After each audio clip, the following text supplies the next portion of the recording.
Na, na, na, na, na, na, na, na, na. Hello and welcome to issue 586 of Geek in the City of Radio. I'm one of your hosts, Aaron Duran. Cha cha cha. I'm one of your other hosts, Beanarita. And I'm your other host, Cable Hashitani. Hi, everybody. Oh, hi, kids. Hello. Missed you guys. I know, it's been a couple weeks now. It has. Let's all knock on whatever wood we have that we keep power. Two of us have internet. I'm getting by. No, I know, yeah. I'm amazed you've gone that long, though. I don't know what's going on with your internets. So, fun story. If you open up a service ticket with CenturyLink and then you go in and look at that ticket and like touch it or make any changes to it whatsoever, apparently it just deletes. It's just gone. And now you're off their books for them coming to service your home. That doesn't sound like a bug. That sounds like a feature. Yeah, other fun story. If you go digging enough in the CenturyLink's billing system, you can find out why it's so bad. They built their entire system on Quest's old system. And those who live in the Northwest long enough remember the nightmare that was Quest Communications. I remember Quest Communications, but Yes. Whenever that was around and I was in that service area, I must have been too young or too off doing other shit to have ever known about their problems. I feel like Quest kind of faded away around 2005, 2006. But yeah, CenturyLink uses the base code of their billing system, which explains a lot. I'm sure it's fantastic. Fantastic. On the plus side, they're supposed to be prorating us for all of the days that we did not have service. That's good. Having CenturyLink myself, keep a very weather eye on your bill. You're gonna have to dog them, unless you got lucky and they just do it for you. But yeah, Among the topics that I am now ready to literally roast politicians over,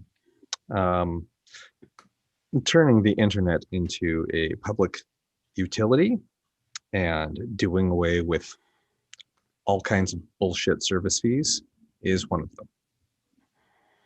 It is a utility. It should be interconnected. It should be damn near free. right.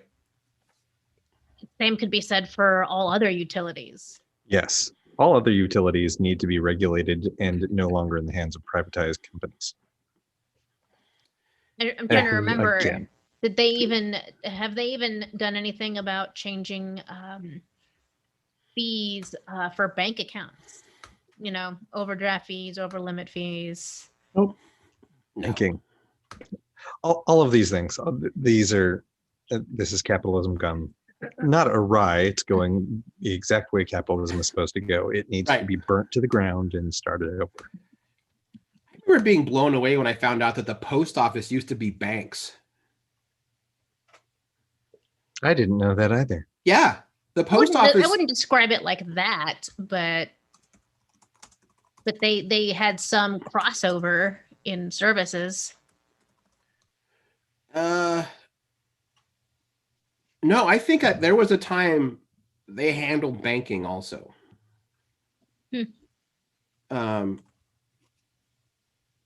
And one of the reasons why I think it slowly got faded out is because it was, as many things, it had to do with racial issues, because it was usually poor black and brown people that couldn't open regular bank accounts, but they could open these postal office bank accounts.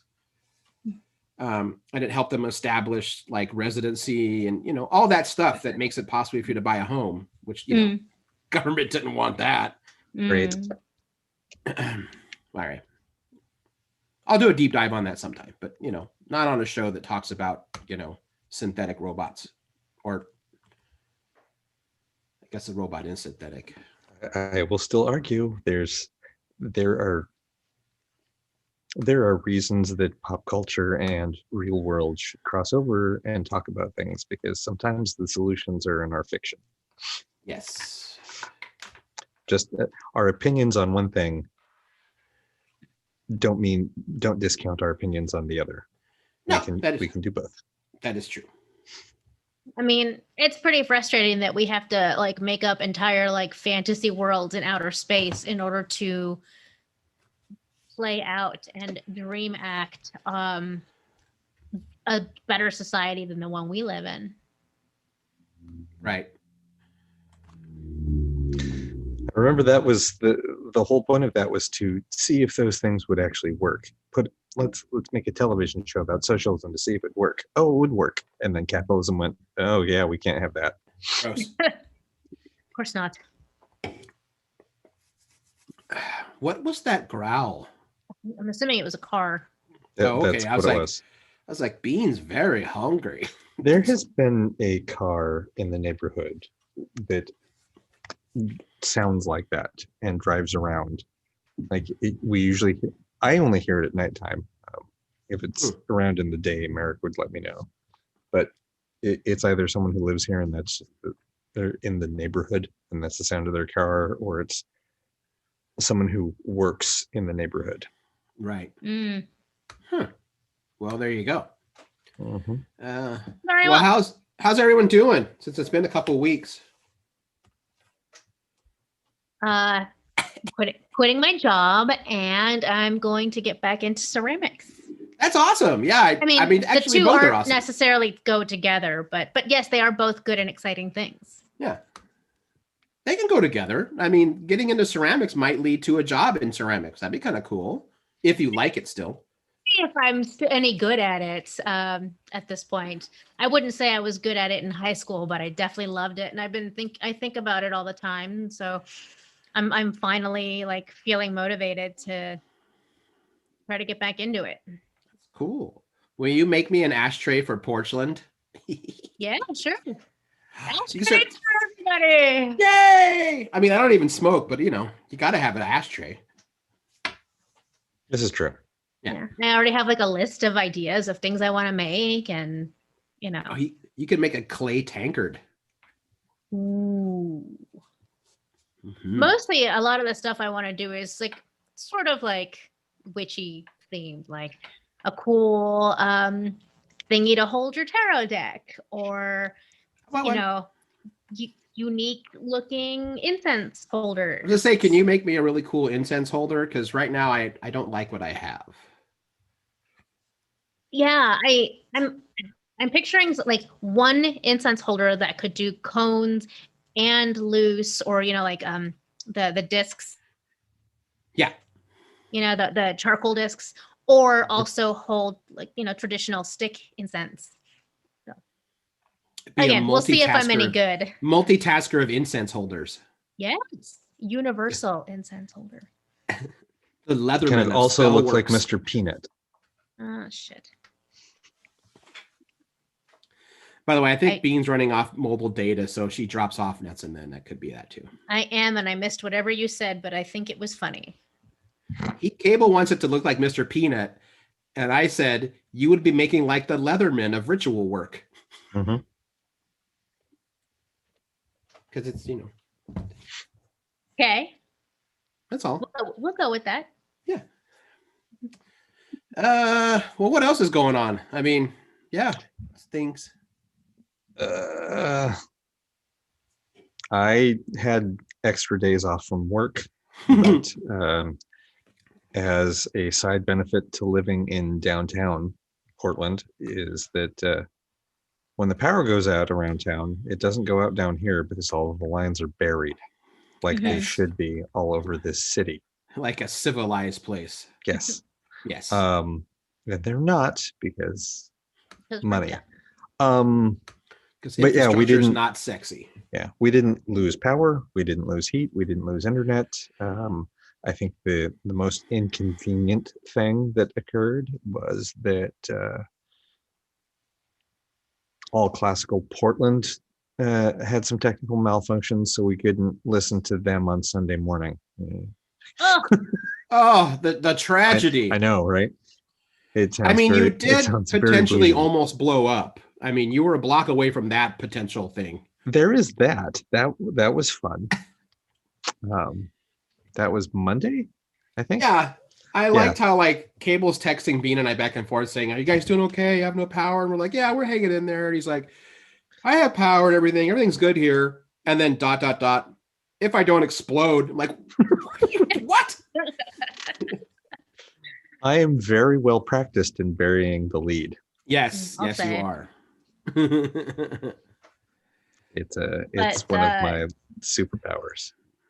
Yes. But it does seem like we've all survived Portland extreme winter so far. For now, Thus we still have a far, couple months. We still have a month to go. Yep. Roughly. Yeah. And then we come to the we're rapidly approaching the beginning of the lockdown too. The anniversary of the beginning of the lockdown. Yay! Yes, Now we that are. we're all still in. It'll be fun to see the memories in a couple of weeks when everyone was still kind of just in like, this is going to be a long vacation. I'm gonna learn to make sourdough bread. Oh, there's gonna be so many memories of bread posts. Oh yeah, I'm looking at the calendar. March 18th for me. So Because Cable, even you were down for a couple weeks, right? Before things reopened. Nope. Guardian never closed. We closed. I still went into work. They didn't want no one in the building. So we just figured we were going to have a couple of weeks of, we're just going to, work on cleaning up clutter and doing this and doing a deep clean. It'll be fine. And then that kept extending, and it's like, well, shit, do we have to come up with figure out a way to sell things that people can? I'm like, oh God, yes, we need to do all of the things that I told you 4 weeks ago we needed to do. It's a grand idea. Right. Yeah, that became like 4 months of, if you had all listened to me in February, we wouldn't be having these problems. Because that could be said for a lot of things. Yeah, I checked the receipts on that. It's like, oh yeah, nope. The first time I brought this up was early February and went, this is a problem. They're like, nah, it's fine. We're monitoring the news. I'm like, what news are you watching? Because the news that I am seeing says, hey, this is a problem. Right. No, everything's fine. What news are you watching has got to be the most apropos question you can ask anybody these days. Mm-hmm. That is true. Yeah, for sure. What news are you watching? I need to know if I'm going to treat you like an adult or not. Yep. So, well, I'm super pumped because after many months of speculations and not really doing their best to hide it, Wizards of the Coast officially announced a Ravenloft supplement today. Ooh. Yeah, Von Richten's Guide to Ravenloft, and I am so jazzed for this. I know you are. Oh my god! Do we want to start with that or save it for the end? Yeah, let's start with that. I guess we start with it. He's already excited. I'm already. Yeah, you can't. That's true. It's like giving the dog. It's like giving the dog a treat and then taking it away to teach it obedience. Like that's just a dick move. Yeah, you don't want to yank that bat-shaped carpet out from underneath him.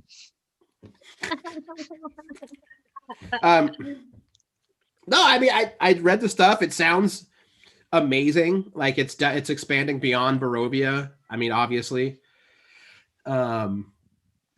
They're altering a lot of the original domains to make them make more sense. Like the domain of, I'm trying to think, Falkovina was basically just another version of Dracula. Like I think the dude was even called like Vlad something. And it was a country that was like always at war because he was super militaristic. And now they've changed it to where the Dark Lord is still this very militaristic person, but it's a land that is always under the attack of like hordes of zombies and undead, and they're basically treating it like a plague, where like the cure is just as bad as the plague, and the cure is the Dark Lord of that domain, who is just as awful as the plague itself. Great. Yeah, it's a cool twist to put on it. What else? They're updating. I'm such a dork. They're updating Lamordia, which was basically the Frankenstein domain, with Victor Mordenheim's daughter.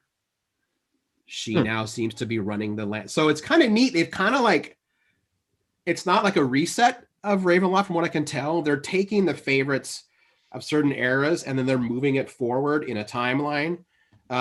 They're also removing, as they did with the Curse of Strahd Revamped, all of the incredibly questionable material going all the way back to like first edition Ravenloft. You know, like Curse of Strahd completely redid the Vistani, or the Curse of Strahd revamped. They got rid of a lot of the Roma stereotypes. In fact, they got rid of all of them. Vistani are now more like a creed than a race. They're not just a single race anymore. It's an outlook on life kind of thing that works a lot better. A lot of stuff like that.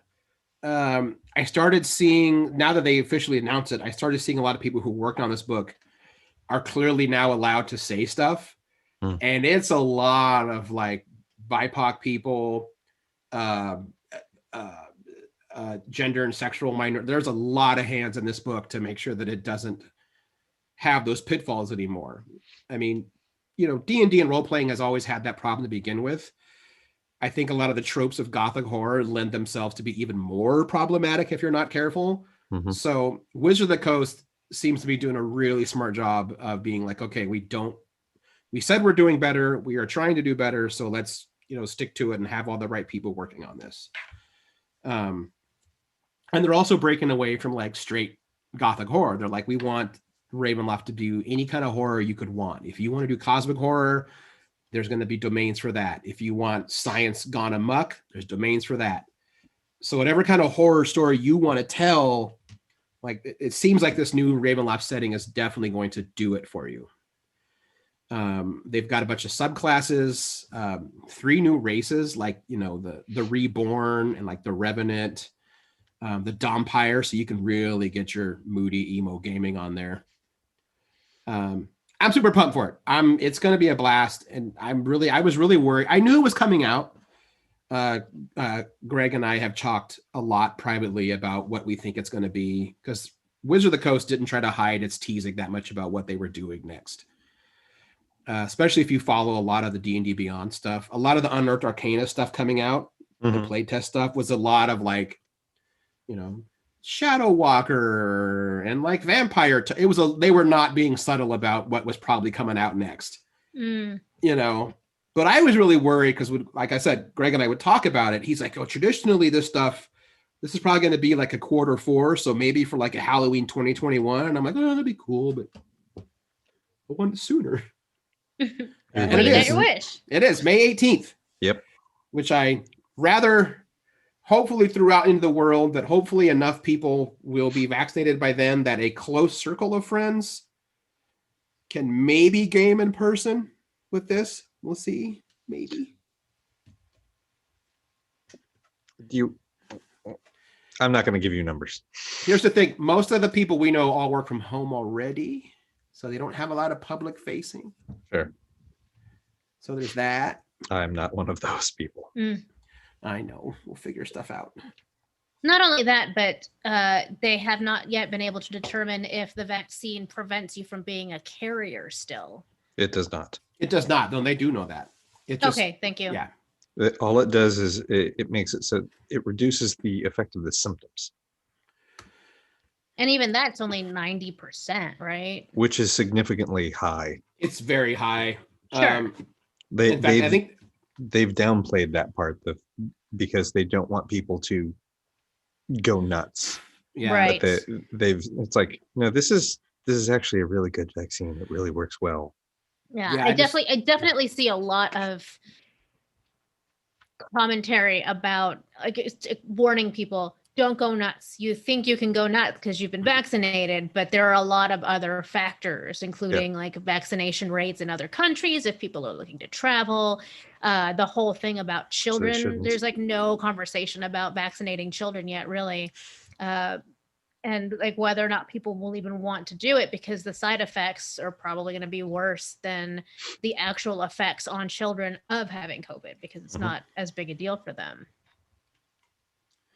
Yeah, I did read an article in the New York Times, I think on Sunday, co-written by a couple of people that have been working at the CDC. And their article was basically, we have probably worked too hard at downplaying the effectiveness of the vaccine. Mhm. In our attempt to keep people hyper vigilant, we've probably gone too far to where Mm, people think, well, then what's the point if it doesn't guarantee all this stuff? They're like, Right. as vaccines go, it is incredibly effective. Hmm. mhm. And even if you do catch it, I don't think anyone who's gotten the vaccine, the full dosage, has been hospitalized from COVID. Like even if you do still catch it, it just feels like a cold. Hmm. Like your body's ready to fight it or what have you. So Right. So the safest thing that you can do is if you were planning on being in a group of people, that if you've all had the vaccine, that makes it safer for that group. Like you're still problematic if you're facing towards any people who haven't. So yeah, I just like I every time people give me or anytime I'm given numbers, I like to play with them and they're like, oh, we're up to vaccinating 1.5 million people a day. There are 330 million people in the US. That is 220 days worth of vaccines or vaccinations. Mm. So that's a good while still. That's one dose. Like it Yeah. it's a minimum of 8 months of vaccinating people. I think the dosage numbers are going to start going up too, Sure. because we have a functional government now. Mm. I know, Mr. We Negative. have- I mean, in terms of getting the vaccine out there, we've Yes. also got a very functional government. And then the kids are no longer in cages; they're now in trailers. Yeah. These aren't deportation vans; they're migrant relocation vans. I know it's baby steps, but Did I say death camps? I meant happy camps. we need to, yeah, I'd like to see them not take baby steps. They need to be bold. I know. Well, back to my one happy place, which is a realm of Ravenloft. eternal darkness where demons walk the night and people die all the time. See, in the next phase pleasant. with Ravenloft that I'm excited to see comes from Wizards' other property. Like I can't wait to see Ravenloft exist in Magic the Gathering. You think they'll pull it Mm. in? Because I always felt like Innistrad was basically Ravenloft. I want to see more crossover. I want to see Innistrad in D&D and I want to see Ravenloft in Magic. Like I want Soren and Strahd to meet each other and either be best buds or there's going to be a war royal between vampires. That'd be awesome. Right? Wait, Like- who's Soren?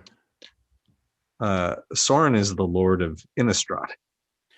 He's Oh, the big white-haired vampire. Right. I'm such dork old school. I went, you mean Baron Sangir? But that's a whole nother vampire. Yes, it is. That's a different family. Yeah. Um, I have all the cards of that entire family. Good. Yes. Like a big dark. Don't even play it. Still have them. Mm-hmm. I don't either. Like I don't know any of these people, but a Well, Ravenloft style cards in Magic the Gathering would be just like one more thing that makes me want to go. Maybe I do want to start playing Magic the Gathering again. Don't. B and I have been fighting. So during the power outage, Jen and I took like our old ass decks. Like I think the last time we played was Return to Ravnica.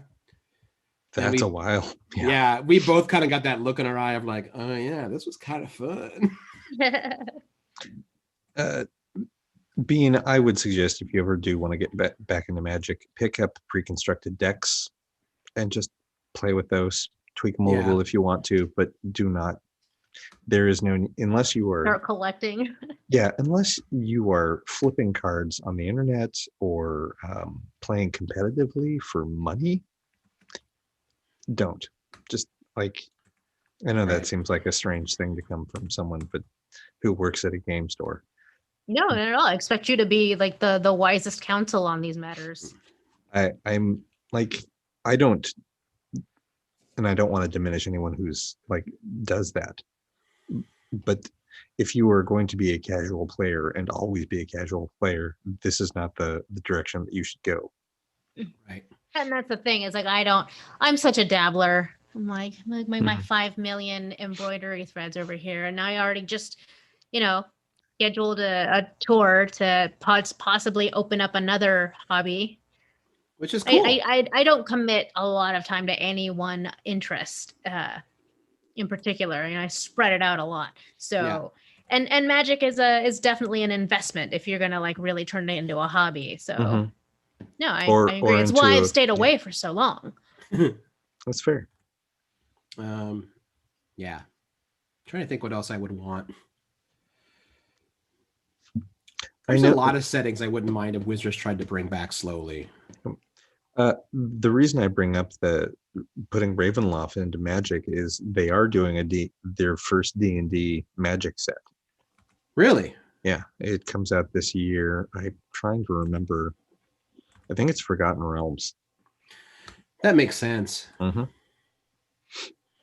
No, I mean But that does make sense. but they've already, like, there are 2 books out for D&D. There's the Guide to Theros and the Guide to Ravnica, so that you can play Right. in those realms in D&D.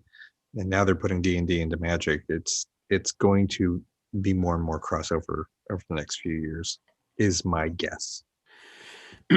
Yeah, I mean the only thing I would ask is that they don't make it to where eventually you have to play both to get. I mean, I don't see that happening, but I do feel like there's going to be like incentive cards of like, and if you have this, well, I don't know, maybe not. I mean,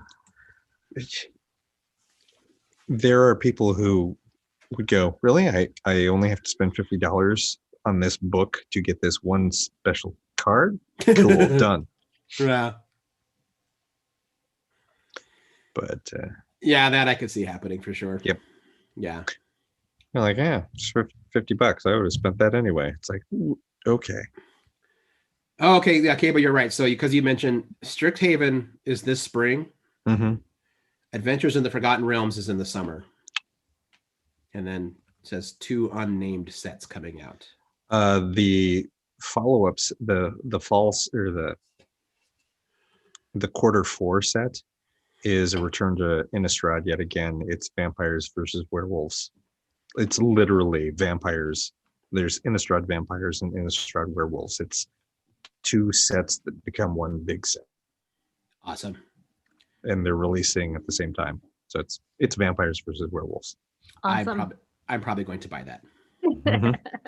Sure. Let's see. One last quick little nerd out Ravenloft moment, and then we get back to the regular show. Just the other thing that has me really pumped. I thought this was the regular show. Yeah, it is.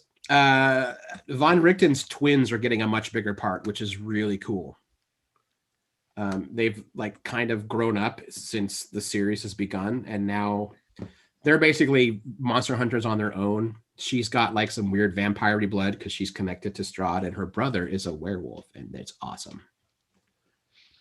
I presume that Von Richten is the Ravenloft's version of Van Helsing. Yes, yeah, okay. Very much so. Yeah. Yes, he is. Yeah. And was originally written in 2nd edition. I went back and read some of those old guides. Hella racist. like it was like I was like, oh, this is uncomfortable to read at times. Like even in 1992, the people writing this should have known not to use like language that like fucking Lovecraft used in the 20s. Like, oh, and I'm like, look, I know you're writing in character, but oh no. That's I'm just gonna take some of these elements and I'm gonna go ahead and yeah. Wait, when did you say that came out initially? Those early Von Richten's guide. The reason I'm dorking out is it's called Von Richten's Guide to Ravenloft. Is they used TSR used to put out source books called Von Richten's Guide to Vampires, Von Richten's Guide to Werewolves. Those were all early '90s books. Yeah. So the thing is, like, for the time, were they obviously bad? I remember reading as like a mid to late teen and thinking, I don't know if this quite sits with me, And then I cast it aside because again, I was 16 or 17, like, whatever, it's cool. Right. But yeah. No, even then I was like, that's awkward. So, yep. That's the thing that has me super chumped. And I've already placed my order. Yes, you did. Still surprisingly, like you sent me that message earlier this morning and you were still the 2nd person on the list. for that first person. somebody beat you to it. So it's because at 1 a.m. they sent us an email that said the same thing. Oh, that doesn't count. Yeah. I actually wanted to text you earlier, but I was afraid that because I know your shift. I was like, well, I don't want to text him when he hasn't gone to work yet. On Tuesdays, I'm there at 9 a.m. Yeah, it was like 7:30 or 6. Oh, that's fine. Because it was It's literally, I fine. think it was like the night before Greg sent me a direct message saying, because they did this like GIF of like a Ouija board moving around, and it just says like it spelled out the mist beckon. And he was like, it's coming. I was like, oh shit. Nice. So yeah. Nerds. Yep. But that book comes out right when I will maybe finally be able to run my Beetle and Grimes version of Curse of Strahd,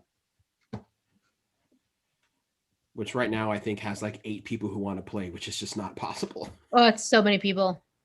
That's a lot of people. I feel like if I had the bandwidth to do it, I would run a separate game. But like, I was like, all right, I don't know. But like, eventually people just got to start paying me to run the damn thing. Mm-hmm. There's a thought. Yeah. So that's me. What are you guys doing? What's going on?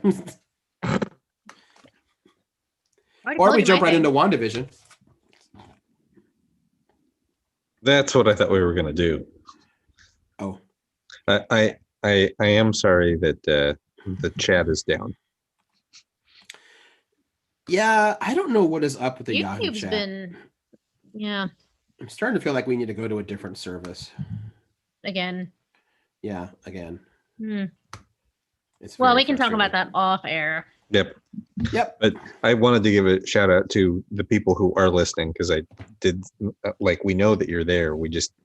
There's no chat, so we can't interact. Hi, Sorry. guys. Yeah, we're not ignoring you. We can't see you. Yep. It says 6 watching now. Cool. I don't know who they are. And mine says 12 watching now. Weird. Who knows? Yeah. Anyway. But now we have 2 weeks worth of WandaVision to catch up on. Yeah. Yeah.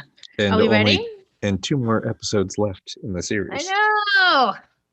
Yeah. Jump, as always, these are very spoiler heavy. Mhm. Yes. And the second episode, if you're like, well, I'm watching it casually, you better tune out when we get to that one. Who is watching this show casually? I don't know. Fools. Communists. They don't do anything casually. No. Denise, did you have a recap for us? Oh no, did she freeze? Did we just lose her? I think we did. Oh no, she's the one who does the recap. I know. I think she probably can hear us and doesn't realize that it's frozen. It'll take her a second. What? I am trying to remember now what happened on that. Oh, it's just her blank face now. Yep. Here it comes. There she is. She got out of the hex. There I am.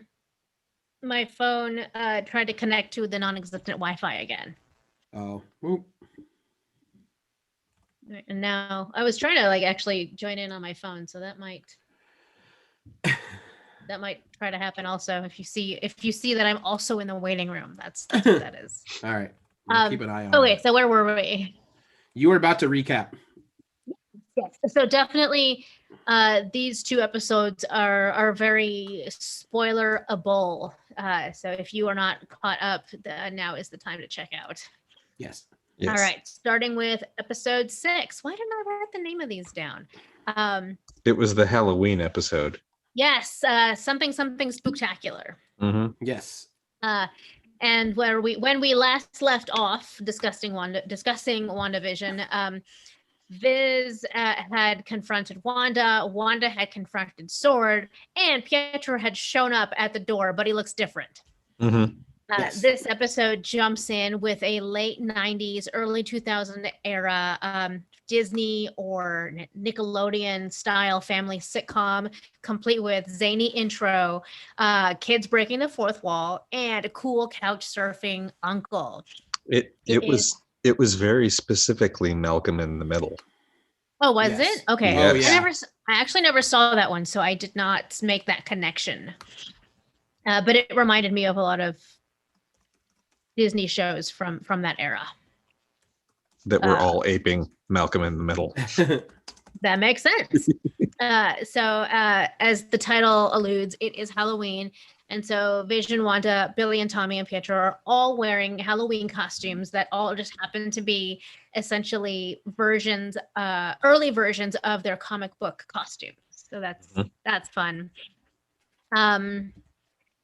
And what's happening is Wanda and Pietro end up taking the kids trick or treating, where Wanda is trying to connect with Pietro, and they, talk about memories because they seem to have different recollections of different events, or he remembers one thing, but she remembers another. And so she's kind of mistrustful of him.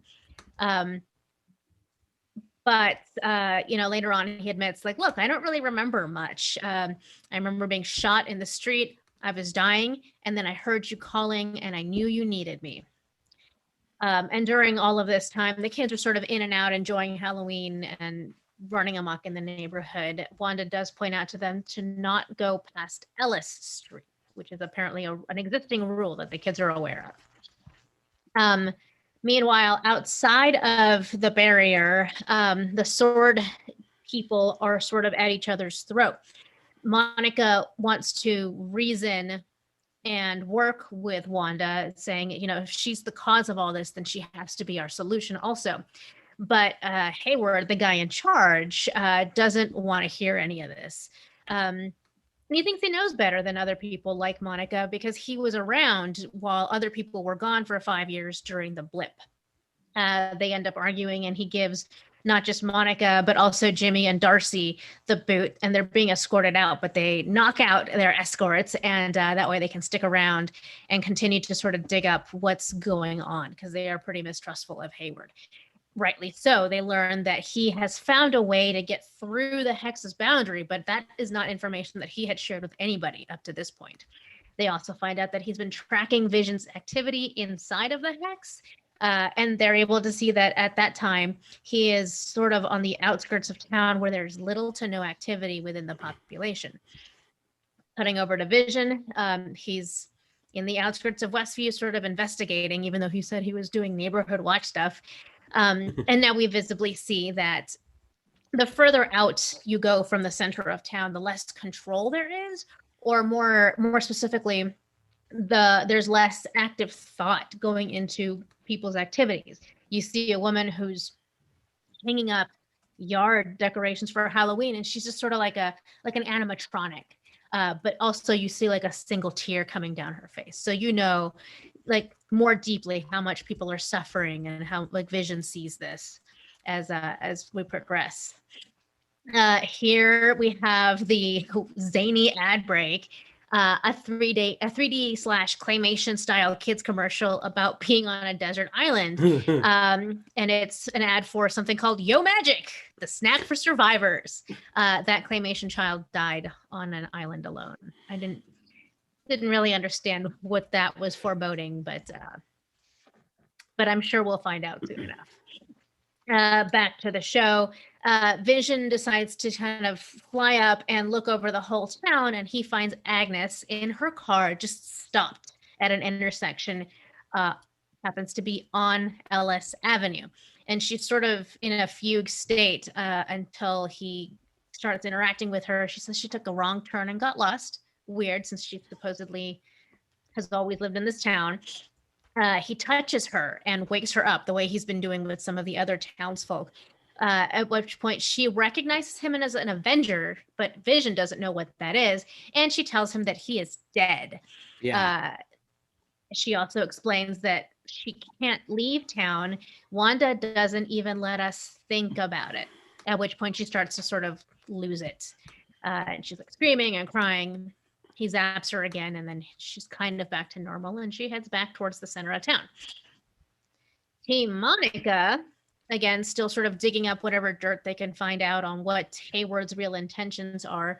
Monica says that she has a guy over the ridge who's going to help her break into the hex again. Meanwhile, Emily is saying, you can't do that. You've already gone through twice, and it's messing you up on a molecular level. Monica's like, I've kind of seen a lot of weird and unpleasant shit around, what's the word? Reports about labs. Oh, right. Because it's a direct reference to her mother's cancer, and so she's pretty nonplussed and is going to do this anyway. So her and Jimmy take off to go deal with that, while Darcy stays behind to keep digging up information. We cut back to Wanda and Pietro. This whole time he's been pretty vocal about what's going on in Westview in terms of like the more meta picture, and he kind of looks at it with a positive attitude, or at least lighthearted about it. And he's like, where were you hiding the kids all this time? Because up until this episode, there had not been any other children besides the twins. But generally, he feels like she's being very ethical about her manner in controlling the whole town.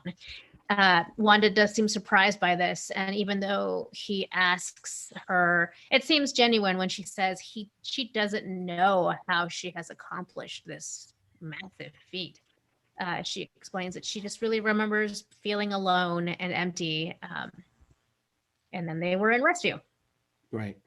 Back to Vision, he decides to cross through the hex barrier, but it's pretty difficult. And when he does get to the other side, he starts to be ripped apart and the pieces are being pulled back into the hex. It seems like he's dying. And before he kind of loses consciousness, he shouts out to the sword people who are directly on the outside of the barrier that the people need help.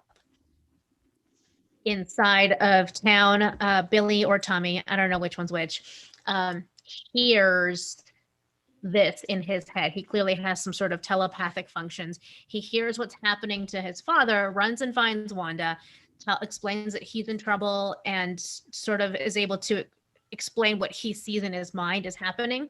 At which point Wanda just expands the barrier of the hex, swallowing up more area and also a pretty good chunk of the sword base of operations that's right outside. And they become old-timey circus folk. Do you want me to go ahead and jump into 7, or we want to talk about this one first? I'd like to touch on some things that happened in this one. Yeah. Because there were certain clues given. Mm-hmm. Like when Vision meets up with Agnes, everyone else in the town that has had a modicum of consciousness given back to them has commented, it's like, her, you have to stop her. She is doing this to us. Agnes is the first person who's named Wanda specifically. Yeah. Which feels suspicious. I hadn't really noticed that. You're right. Yeah. Yeah. Go ahead. I'm just saying, we will touch on this more in the next episode that we talk about here in a minute, but I still think to an extent a lot of this is Wanda's doing, in that it's her power, but she's being manipulated into doing it.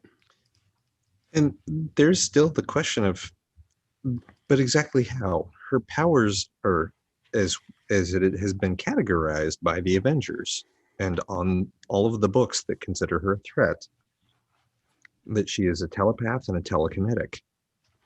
Everything that is occurring in Westview has nothing to do with either of those two powers. Yeah. Like they help. They help. I think she's starting to absorb her other powers, because is it the next episode where we get the commercial for Nexus? Mm-hmm. Mm-hmm. So that's a name that's something she's been called in the comics before. Wanda is the only character in the Marvel universe that does not have a multiverse equivalent. There is only one Wanda. She is a nexus in the Marvel multiverse. The 616 Wanda is the only Wanda. I think she's absorbing some of the powers that she was supposed to have, kind of thing. But we'll get into that. Yeah. Sorry, go ahead, Denise. I've definitely seen commentary on the internet about the sort of ramping up of Wanda's powers throughout the movies and now this, where in WandaVision, she is the most powerful version we've ever seen on screen. Mm-hmm. Easily. Mm-hmm. Yeah. I think one of the other things that occurred that I liked, I think either leans towards a theory that Aaron had, or at least answers another question, and that is the escape of our new favorite trio, which is Monica, Jimmy, and Darcy. When they escape from Sword custody, that wasn't planned. Mm-mm. And the person threw the first punch was Jimmy Woo. So that either leads credence to Aaron's theory that this is the Jimmy Woo from the comics, and this whole gosh golly gee Boy Scout persona is bullshit. And he is actually 90 years old and works in the service of a dragon. He is the Jimmy Woo. Yeah. Oh, wow. I don't know much about that, but this feels like a good time to point out one of my favorite phrases from this episode was right before Hayward kicks them out or has them escorted out. They're arguing, and Jimmy says, "This is not a time to be, what is it? Dang it. This is not a time to diminish your colleagues." Yep. Because he was being a jerk to both Monica and Darcy. Mm-hmm. Well, and it's pretty obvious that Hayward's a piece of shit. He is. Yes. Oh, I think we all knew He doesn't give two fucks about Wanda. And he wants to weaponize Vision. Yeah. Right. And that's exactly what they're supposed to do. But the other thing I was going to say about Jimmy is by taking the initiative and starting that fight, I think it at the very least answers the question, was Jimmy snapped? And I think the answer is no, because this is a decidedly different Jimmy Woo than who we met in Ant-Man and the Wasp. He still has this very good-natured optimism about him, and he is a good person.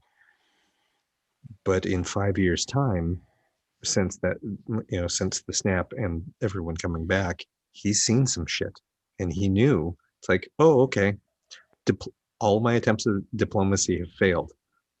I'm going to take all of these guys out. And Monica was seasoned enough to read those cues and go, oh, okay, we're going to beat the crap out of these guys. Yeah. And that's actually a very Agents of Atlas thing to do, of like, you know what? We tried to play nice, kept an eye on y'all, but god damn it, humanity never learns, do they? It's like I'm done playing nice. It's also a nice juxtaposition, again, against Hayward, because right before that scene where they take out their escorts and they're arguing, Hayward's argument is like, oh, like all of you people who were, blipped, you guys weren't here for the last 5 years to see the sort of things that we've had to live through or deal with. You still have the convenience of optimism, basically. But he has looked at the last 5 years and has come out the worse for it. And I think Jimmy has come out on the better side of that. And Darcy clearly has, because in those 5 years, she got her doctorate. Yeah. That's true. Because she was going for her doctorate in Thor, right? Or was her master's, or just in school? She was an intern in the first Thor. Yes, and I don't think her interest was in physics until her internship with Jane Foster. Okay. And then meeting Thor and having all of these theories proven about the universe and the Einstein-Rosen bridge, he went, oh, if this shit's real, I'm going to study this. And she has multiple degrees, right? It's multiple degrees, probably at least one doctorate. Or we know that she has one doctorate. Yeah, because she says doctor. Yeah. It's Dr. Darcy Lewis. Yeah. I have another theory about her, but we can wait for the next episode. Yes. And I think, I mean, the big takeaway from the episode 6 also was just, I'm going blank on his name, the actor who plays Vision. Paul Bettany. Paul Bettany. He was amazing I mean, he's been great the whole time, but there was a lot of emotion that he had to convey in episode 6. Especially the part he was able, when he's basically being ripped apart, when he's dying again as he pushes through the hex. Mm-hmm. I mean, he's screaming in agony as his body's literally dying again from it while being pulled back in. And when you hear him say help, it feels natural that it's help me. He's not asking for that. He's asking them help them. Yep. Like, he's an Avenger, like, through and through. Like, he doesn't know what Avengers are, which means that Vision, But that doesn't make him any less. I was gonna say that's a compliment towards Vision. He is a hero without having to be part of some team. He is worthy of picking up the hammer of Thor. Right. Well, maybe. He did it on screen. Oh, that's right. He did, huh? Yeah, that was just that's the whole point of the running gag at the beginning of the film of no one being able to pick up the hammer is he just hands it to him. Yes, he's like, I know there's nothing I can say or do that's going to make you trust me, but we need to go, and hands Thor the hammer. And that's when Thor looks at everybody, goes, let's go. I think that was very Ultron. effective model. Yeah, that was Age of Ultron. Age of Ultron, yeah. Okay, Yeah. I forgot all about that part. Yeah. That's why, like, I know Disney Plus prompts you. It's like, hey, you've just watched this. Maybe you should watch this. Like, yes, you're exactly right. I should watch Age of Ultron. And I did. I rewatched Age of Ultron after the third episode just so I could go, oh. Yeah. Oh. This episode also does a really, and I think almost heavy-handed push to make you think there's more diabolic forces at play, especially with all the stuff with Pietro. Mm-hmm. Mm-hmm. You know, calling the twins the little demons, go raise hell. And I'm like, oh, you're laying on a little heavy for this. Also, I am convinced. What? Go ahead. Plus the part where he's just like really verbal about what's going on. Oh yeah, he knows Wanda's. He's like, no, I love what you're doing. Totally get it. It's great. Mm-hmm. Right, but he keeps bringing it up. But at least within the episode, it's explained away as it's because he's her twin. He's not affected the same way that everyone else seems to be. Just like her kids are not affected the same way. And I have my thoughts, but we have to get into the next episode to why also I think this Pietro is saying all these things. Right. Should we jump into it? Yeah. All right. Episode 7, for which I also did not get the title saved. If anyone has that. But this one is a mockumentary style. Very much. This one, it was really an easy read for me. It's basically Modern Family style acting with the and the type of camera pushes that they do meets The Office style, including the intro theme, which I noticed was all Wanda. It's kind of a clip reel of things, and everything only says Wanda, and only until the end of the theme song does it show Wanda and Vision added at the end of the title. So that was notable and you pretty clearly see why as the episode progresses. Vision isn't around. It starts with Wanda waking up, and she has decided to take a quarantine-style self-isolation day to deal with her problems, chiefly intentionally expanding the borders of the false world that she created. But during that... Breaking the Fourth Wall is the name of the episode. Yes, it is. Thank you. While she's having her staycation, her powers appear to be in flux, and multiple things in her home continue to fluctuate from the current era that she's in into more vintage and just indicative of other eras that we've seen as the show has progressed. Her kids also appear to be grappling with their quickly progressing powers ever since last night, but this largely gets ignored. She tells the boys also not to trust Pietro, who is not their uncle, in regards to him having mentioned the night before that their father had been dead before and was going to die again. Agnes comes by later and takes the boys so that Wanda can have her rest time. She explains to the camera in her living room. She doesn't understand what's happening. She doesn't understand why it's falling apart and why she can't fix it. At which point, the off-camera producer, director, whoever would be in these mockumentary style shows, interjects with, "Do you think that maybe this is what you deserve?"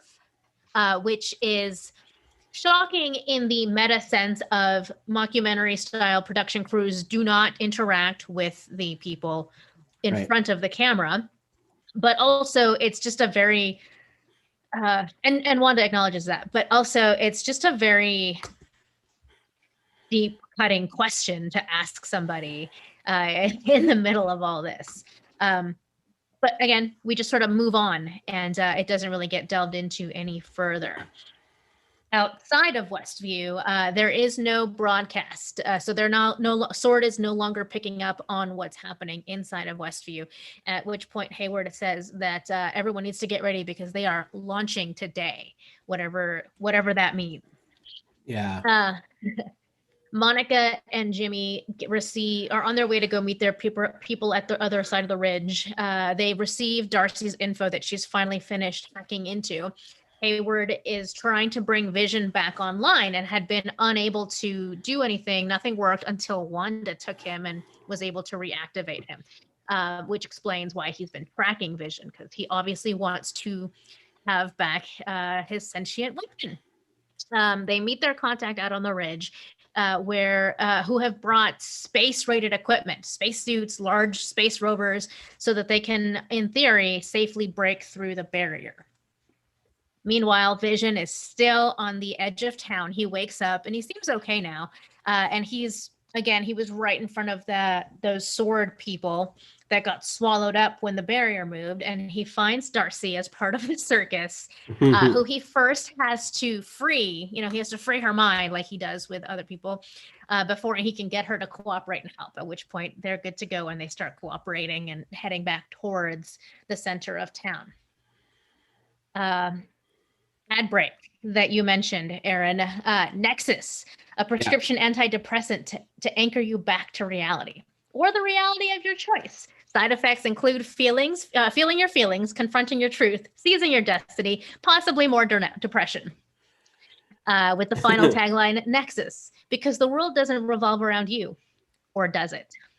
And also in the episode, she is taking a pill. She is taking Nexus. Yes. A couple minutes later, someone walks in on her, and she is taking that medication, which I didn't catch the first time. So I'm glad that I rewatched that today. Same here. Pick up on that. So now Billy and Tommy are at Agnes's house, and one of them mentions that he likes being here because it's quiet.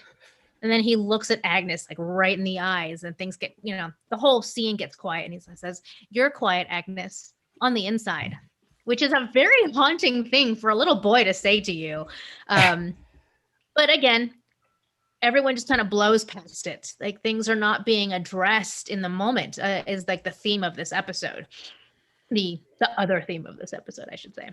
Right. We cut to outside of the barrier again. Monica suits up, gets in this rover, and starts trying to break through the barrier, but she cannot do it with the equipment. The equipment gets sucked up and spit back out as a changed thing again. And when this happens, Monica decides to just push through on her own. She's like, "I can get through." And she runs back towards the barrier and forces her way through. Definitely she has more trouble this time than the first time or the time that she got ejected. And like Darcy had explained, it changed her. So you see her pushing through the barrier, and she's experiencing different memories as she's going through this and just like slogging through. And when she comes out of the other side, you can see that she is different. Her eyes have become blue. We get to see Westview from her own perspective, and it looks very sci-fi. Yeah. Also, when she kind of stumbles out of the barrier, she does a little bit of a superhero pose with the one knee and the fist. Nothing little about it. Mhm. No, but she does a real one later, like full on. This one is like, oh, I'm falling, and she just happens to land in a superhero pose. Vision and Darcy are trying to make their way back to the main part of town, while Darcy has sort of been explaining the recent events that we know from the movies that led to Vision's death and return, and he doesn't really know what any of this is. He has no memory of these things. But she does say, she's like, look, I don't know a lot about what's happening right now or why, but what I do know is that I've been watching you two in the broadcast, and your love, that is real. Whatever else is going on, this is true. Also, this is taking a long time because there's a lot of weird random barriers like street construction and herds of children crossing the street, even though they're still on the outskirts of town. Eventually Vision is like, why am I doing this? And he flies off to try to just get back to his house, leaving Darcy alone in the funnel truck. Monica arrives at Wanda and Vision's house. Wanda immediately goes on the offensive, and she doesn't want to talk. So they're somewhere between they're on the edge of having a physical fight, but Monica is trying to talk to her and just communicate with her. She's starting to get through about the importance of taking down the barrier and what's going to happen if she doesn't, when all of a sudden Agnes shows up and takes Wanda away, just like in a very like protective, I'm your friend, I'm here to help you, and this is not what you need kind of way. Yeah. And so now we're in Agnes's house where we last saw the kids, but they're not there. So Wanda asks where they are, and she says, oh, they're probably in the basement. Wanda goes looking for them, and that is when Agnes shows up in the basement with her and is revealed to be not Agnes, but Agatha Harkness, who gets her very own Munsters style intro theme. Agnes all along. It's like one of the best parts of the whole episode. I love that she was. Yeah, I'm sorry. I thought we were talking. Okay, go. That's pretty much the end of the episode. However, this one actually happens to have a post-credits scene. This is the first time that they've done this.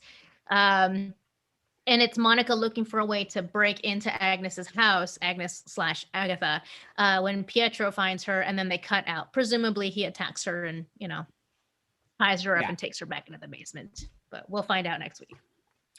This week. Well, I love that we basically saw the creation of Photon in that episode. Which one's Photon? Monica. So I thought so too, except then my friend Justin pointed something out. It's like if you watched how she saw things, it was as if she were seeing things in a different spectrum, which is her other superhero name. Oh, that's true. But her call sign is also Photon.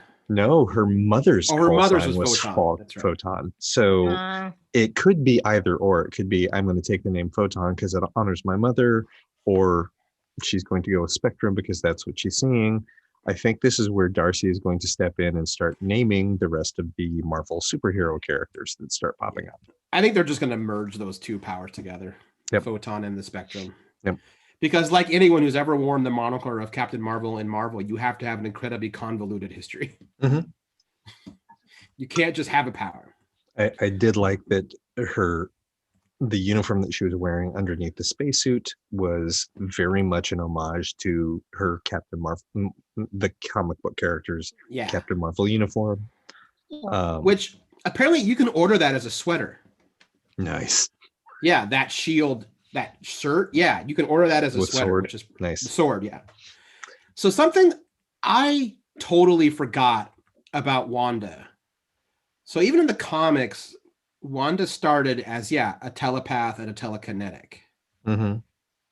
But she's, in the Marvel Comics history, her birthplace was a place called Mount Wundagore, which in Marvel history is where Marvel's old gods fell. Mm-hmm. The old gods are the ones that have chaos magic. Chaos magic is the shit that even the Sorcerer Supreme can't control and scares them. I forgot in the comics, Agatha Harkness is the one who teaches Wanda to tap into her innate chaos magic abilities. She's why Wanda is the most powerful, one of the most powerful people in the Marvel universe now. Because she totally wanted to use her, but she taught her. They become enemies at some point. Oh No, yeah, I think pretty much from the get-go. yeah. Agatha's not been allies to anyone. She's tormented the Fantastic Four, which is also cool. She's one of their main bad guys that people kind of forget. Yeah, I've never heard of this character. She dates back to the Salem witch trials. She is one of the actual Salem witches. She is, the one who survived. I would say that would explain why the Harkness name is familiar. Yeah. In the comic, when she was first introduced, she's literally drawn like an evil Aunt May, which is very disturbing. In the comics, the only creatures that she really doesn't bow down to are Nightmare, Mephisto, Chult, their elder god, and maybe Dormammu, but I don't think Dormammu gives her much grief either. Plus, Dormammu's been taken care of by the Sorcerer Supreme in the first Strange movie. And like, I don't want to keep feeding into the damn Mephisto rumors because I still think it's just too obvious. Oh, I saw that too, that people think Pietro is actually Mephisto. So I think Pietro is Ralph, the husband we never see. I think Ralph and Mr. Scratchy the Rabbit is the same thing. Oh, and I think they tried to throw people for a curve by not making Agnes's pet a cat, because Agatha Harkness has a cat, a black cat. I believe she calls Mr. Scratch, which is an old term. Maybe for the he devil. really is a cat, but she's been covering him up as a rabbit. Maybe, just yeah. Because, or Mr. Scratchy can be whatever the hell it wants to be. Like it's Senior a familiar, Scratch. but it's a familiar, but it's also sentient. So its real name is Ralph, but she calls him Senior Scratch. Yeah, that's fun. I like that idea. That's good. Yeah, I like fine. that. Yeah, so that's a good But theory. I think one thing we can say for, well, I guess maybe not say for sure, but everyone's sort of, Wanda and Darcy at least have been lingering on the fact that Pietro looks different than what they remember. And at the very end of this episode, he presumably attacks Monica, implying that he is working with or for Agatha. So that that was shown in It Was Agatha All Along segment, where she's sitting on the lawn and using her magic to puppet Pietro. Yeah. So whatever Pietro actually is, it is working as a functionary for Agatha. Yes. And that was my takeaway too. It's like, okay, well, maybe we're looking at a multiverse focused situation. But now we see that it's less about the fact that there is a multiverse and the fact that this particular version of Pietro is a plant. Possible, yeah. And they said we still have one more Skywalker level surprise cameo. Yes. They haven't. Paul Bettany, in an interview with Esquire, said that he was asked, it's like, is Doctor Strange going to show up? And he's like, I can't answer that because Disney will fire me. But what I can say is we do have a cameo. It is a person that I wanted to work with for a long time. We had great on-screen chemistry together. It was fantastic, and you're really going to enjoy this cameo. So gave no hint to gender, no hint to character, no hint to whomever this person is. Right. That still could be Doctor done. Strange, because they actually were never on screen together. No, they were not. Yeah. I was thinking the same thing. The other weird Doctor Strange connection I had, just really quick, I actually had to go back and watch Doctor Strange because I was like, something about that book looks familiar. So first, I think that book is The Darkhold, which is a big, like, it's basically Marvel's Necronomicon. And I went back and watched Doctor Strange, And that part when he's being taught the ways of magic by the master or by the old one, he goes to a library and every book is locked except one which is missing. And the master, was it the master or the old one? The old one, right? The ancient one. The ancient. The ancient actually tells him those books are too powerful even for the Sorcerer Supreme. I think Agatha has the Darkhold. That makes sense. Which is also really impressive because that means that Fahey had that in the back of his mind like 6 years ago. Like they intentionally left that book blank because they knew one day they were going to do something with it. They may not have had an idea of exactly what that was. Right, but still, that's some impressive, forward thinking of writing. There's also a lot of credence to, yes, he did have that in mind, because I've seen, I think, 3 interviews with Elizabeth Olsen that came out when Age of Ultron came out.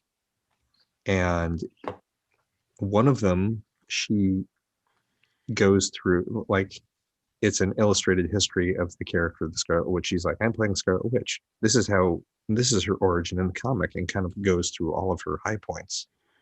And if you watch it, it's like, yeah, that's everything that you've been doing in WandaVision right now. And then another interview is with her and the actor that played the Ultron Quicksilver. And the interviewer's like, so you're now in the Marvel Universe. What do you want to do next with your character? And she's like, I don't quite know how it could happen in the MCU, but the storyline that I really like for my character is House of M. Yeah. It's like, oh shit, you've read all the books. You know exactly what you want to do. And like, oh, okay, you're moving towards House of M. Yeah, which is cool. I have thoughts about if the cameo ends up being Magneto, because that creates something weird and hard to track with. But yeah, and it would have to be Fassbender. Even then, they have. I know we're dealing with like weird Marvel and magic and shit like that, but they're gonna have to age him. Because Fassbender's even, he is a Holocaust survivor. Yeah. Which means, as we know it, Magneto does not age any slower than anyone else. So they're going to have to put, let's say Eric was 13 when it happened. So let's say, being pretty conservative with it, it's been 70 years for him. So they're going to have to... He'd be near 90. Yeah, he'd be pushing near 90 if they want Magneto to be the cameo, if they want Fassbender. It's 2021. World War II was nearly 100 years ago. You're right. That's true. Yeah, he would be in his late 80s to early 90s. Yeah. The chat's slowly starting to come to life. Aww. Yahoo's finally getting it working. So we got Bex YouTube? there. I'm sorry, YouTube. Yeah. Hi, Bex. So yeah, I'm actually not gonna open it because I don't want to. I know, push the limits of my bandwidth here. That's fair. Yeah, I felt like this episode was all about giving us that Agatha reveal. Yes. And to me, that was like the least surprising thing in the episode. It's like, oh, yep, there's the confirmation that she's Agatha Harkness. It's Right. like, It was already a really popular fan theory. So what I found more interesting was the stuff with Monica. Like, you were talking about the memories that she was seeing when she's passing through the barrier. All of that was dialogue from Captain Marvel. I thought so. I rewatched it recently. Yeah, I since I rewatched it recently when they introduced adult Monica Rambeau, it's like watching Captain Marvel now. It's like I recognized all of like oh yeah, that's Brie Larson's dialogue. That's Brie Larson. So like pairing that with her being changed by the hex, it's like, oh yeah, we're 100% making you a superhero now. That's what we're doing. Cool. Um, so I thought that was fascinating. And then the other thing that I found intriguing about the episode had to do with Darcy. And that is she explains everything to Vision about what happened to the Avengers, right? And how he died and everything. Darcy wasn't there for any of that. Why does an astrophysicist have clearance to something that should be top secret and doled out by the Pentagon? I And mean, my some of theory, that stuff would be some of it, public, right? Because it happened out in the world. Yeah, I it think happened in hiding the visions. Wakanda. I feel like hiding. Yeah, but Wakanda's made a point of being very open with everything. Yes, but in the period that they opened their borders and when the Infinity War happened is probably about 6 months. Yeah, So which there are still makes people, sense to me. yeah, but that still doesn't mean that everyone would know intimate details about what happened there. Right, but I think they would know that Vision died.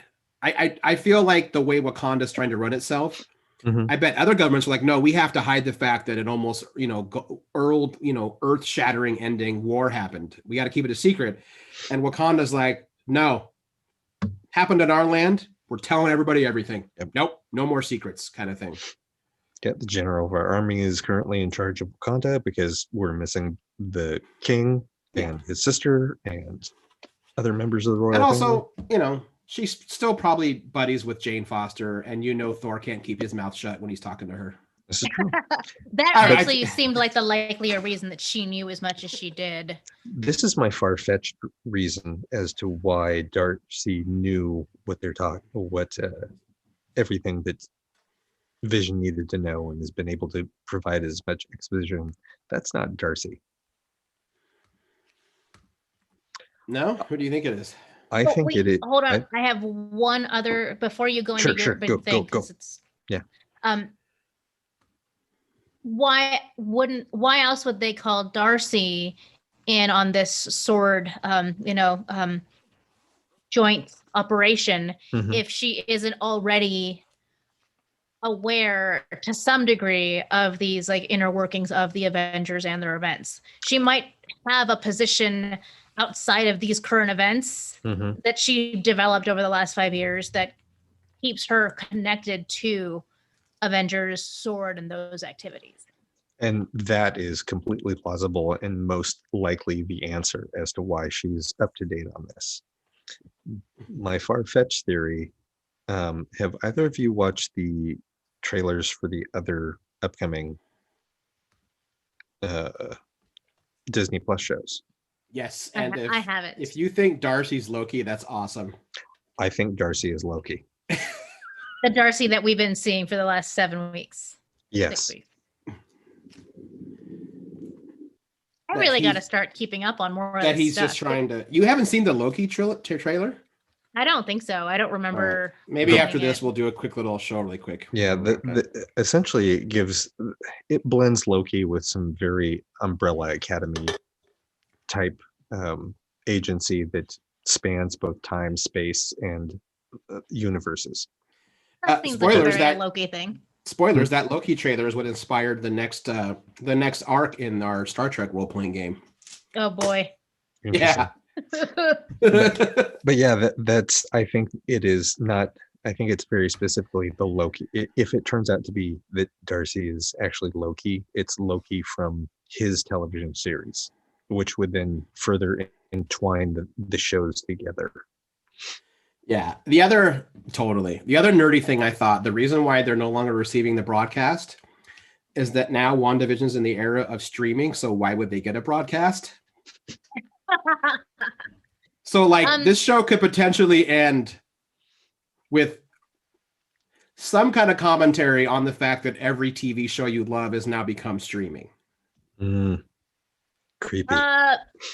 I enjoy that humorous commentary, but just because we've now Wanda's world has now hit the age of streaming doesn't mean like that signal would still go out. I mean, a traditional broadcast signal is not really that much of a thing now, but it's still, that signal still went out in the early weeks of all of this, or early days. It's really only been like a week, right?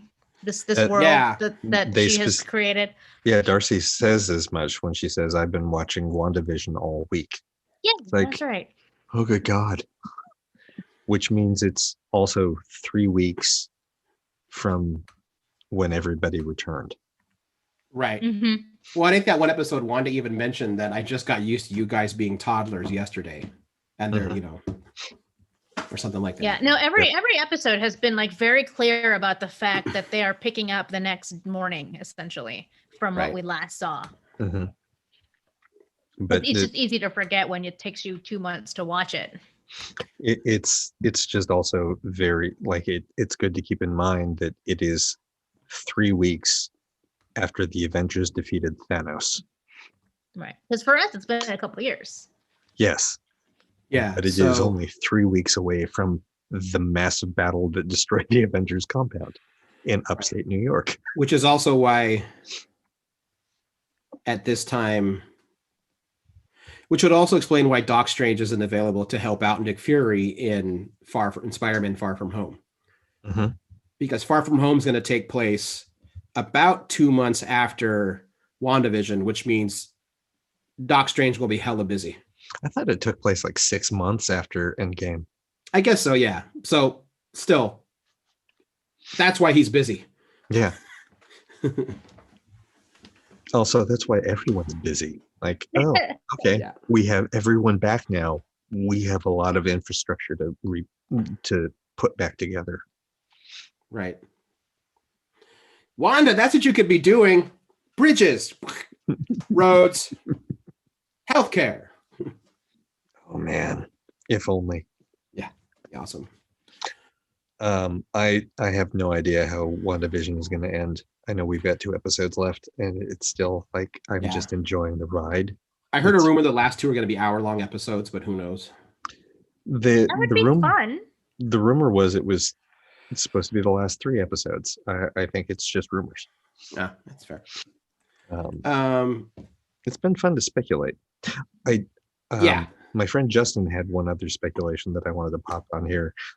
I know that Darcy was chained to the tractor and was the escape artist because she was chained to a truck. She was handcuffed to a truck. That Humvee, by the way. But he also read it as Darcy's part of is going to be important in them getting out. Otherwise, why is she an escape artist in a carnival full of clowns? Everyone else from Sword was turned into a clown. I like that so much more than the theory I read about online as to that whole situation about her being an escape artist. What did you read? Essentially, they were saying that it was a clickbaity thing, but they were saying that her being an escape artist and then shrugging off those chains were supposed to be this like snub at the Thor franchise because she had been in the first one, but then was dropped off in the second and third films. She was in the second film.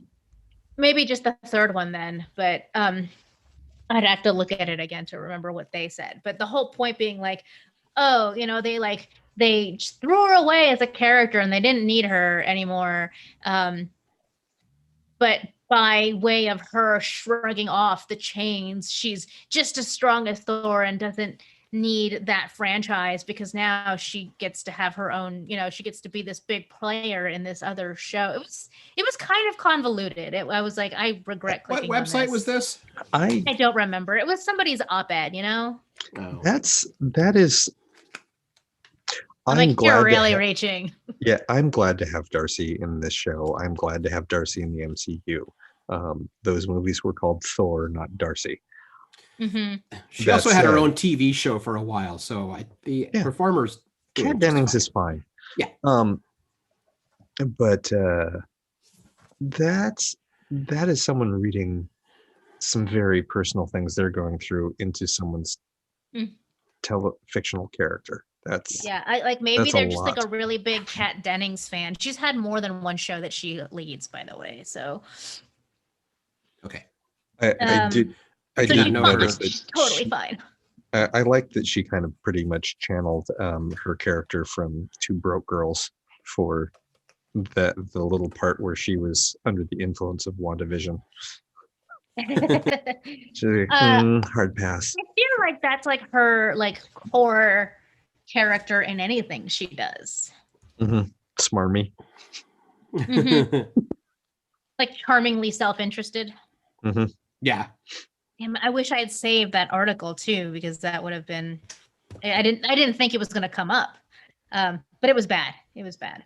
Um, I also heard that Julie Bowen from Modern Family watched this episode Yeah. and like has been praising Elizabeth Olsen since, because it was very specifically she was doing an homage to a performance that Julie Bowen did where her character was going through depression and staying at home and like that entire arc. She's like, this was amazing.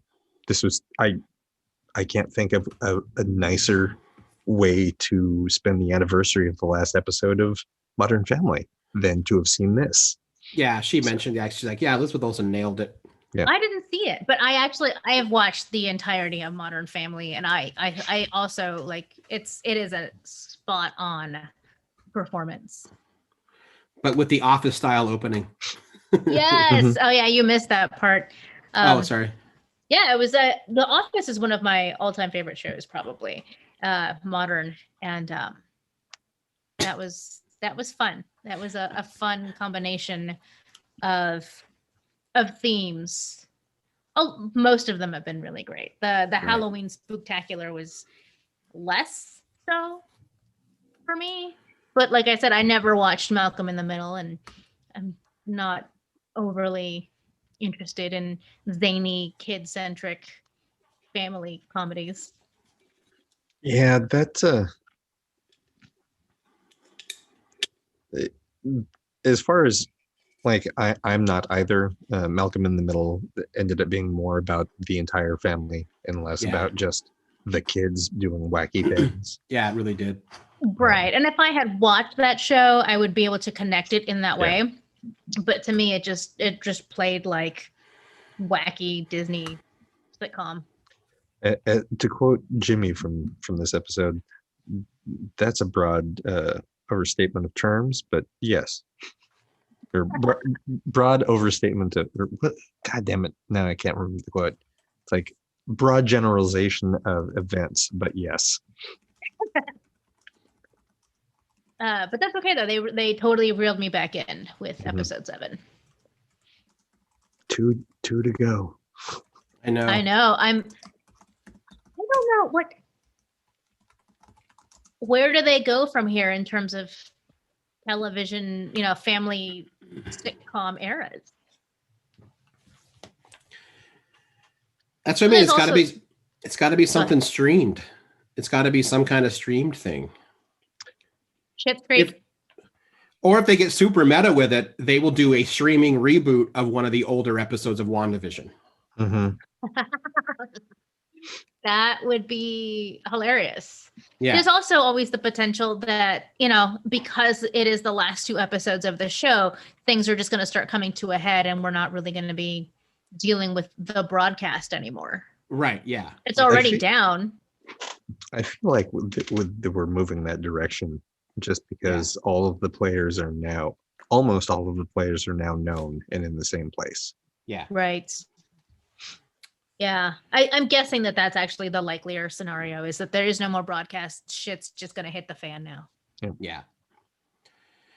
I'll be sad to see it go, but we've got 2 more weeks of it. Yeah, for sure. I can still say with a certainty that this is the most invested I've ever been and continue to be in anything from the Marvel Cinematic Universe. Yeah, they're gonna. I feel like they've set a bar that is not going to be very fair for Falcon and Winter Soldier.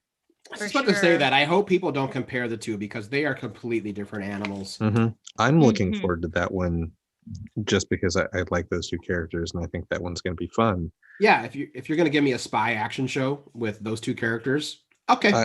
I'm even more excited that the showrunner said, "Oh no, this is very specifically a black superhero television show."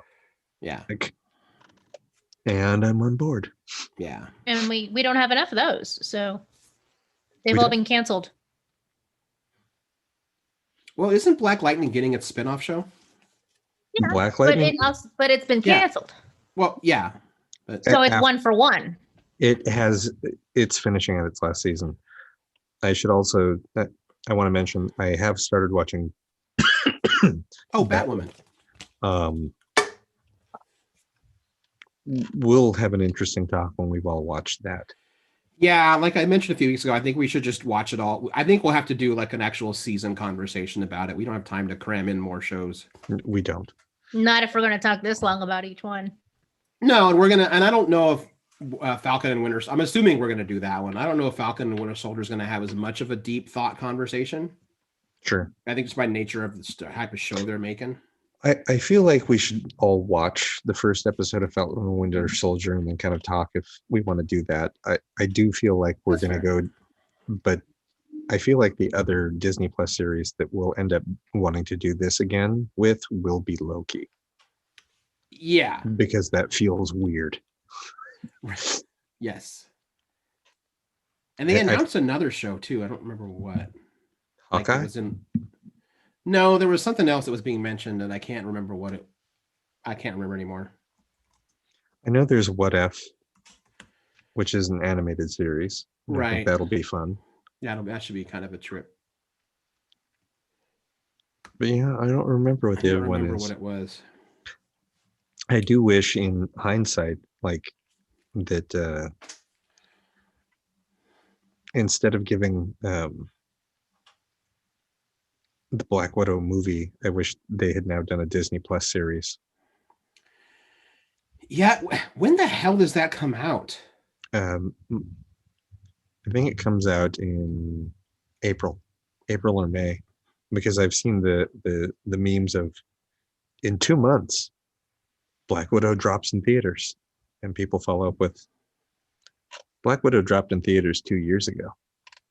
Oh. Moon Knight's the other weird one that's coming out. Yes, and But that's we're also with, getting, I forgot. Damn We're it.